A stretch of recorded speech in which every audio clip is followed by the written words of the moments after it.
This underwater learning experience is brought to you by Sakakawea State University. Stay in schools.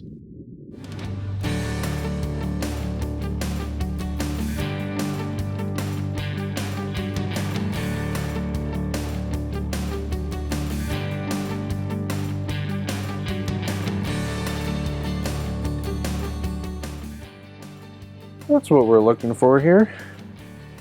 You know, a lot of people think that when you go out on the ice and you put a jig and a minnow down or a jig and a bobber down, that it's just there sitting there doing nothing. Well, we're going to go back to the shop and take a look at what exactly happens when you put a minnow down under the ice.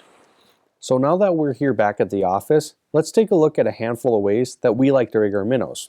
Starting off is a classic nose-hooked minnow with the jig. Now you can jig it aggressively to bring the fish in, but when you stop the jig, the minnow has a very subtle action because it has to push the jig around, and that will help trigger the bite.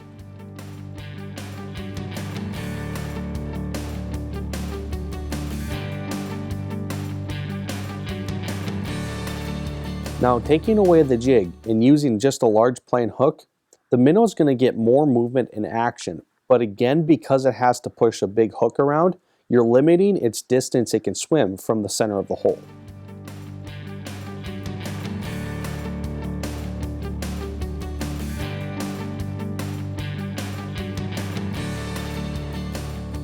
The next action we're going to look at is hooking your minnow from the dorsal fin backwards right under the skin. When you hook your minnow this way, the minnow will tend to swim toward the bottom and away from the center of the hole, only being limited by the length of the leader.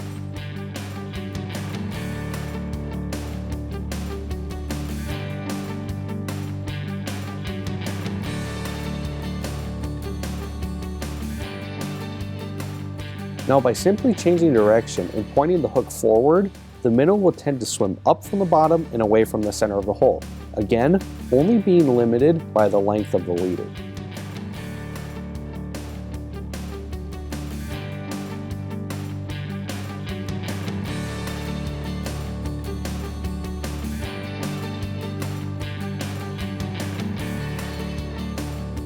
Now most bites occur when the fish thinks that the bait is either getting away or when the minnow is falling back to center after it gives up. As a side note, this is why we love to use ball bearing swivels on our tip ups and rattle reels, because when the minnow is spinning in a circle when it's falling back, you're not going to get bit.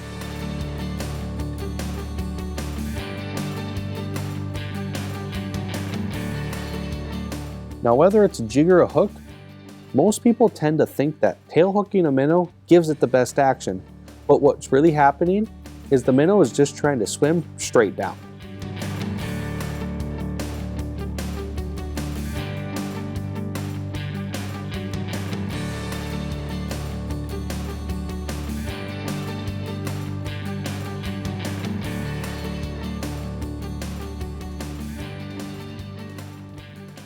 Again, whether you're using a jig or a hook, when you tail hook two minnows like this, the minnows will swim apart from each other and end up not moving at all from the center of the hole, creating a lot of action in a single spot.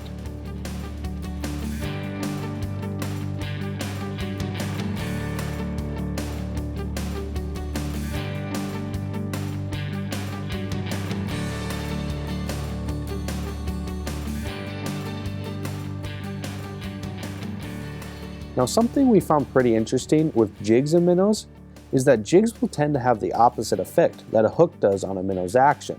So here, a dorsal fin forward hooked minnow with a jig, the minnow will tend to swim down and away from the hole instead of up and away.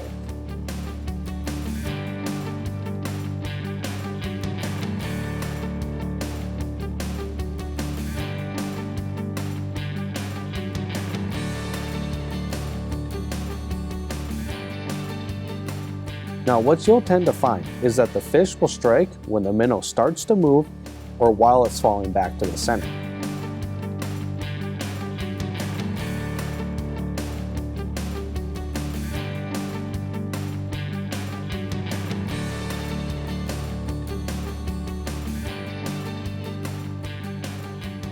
It's a little bit better one there.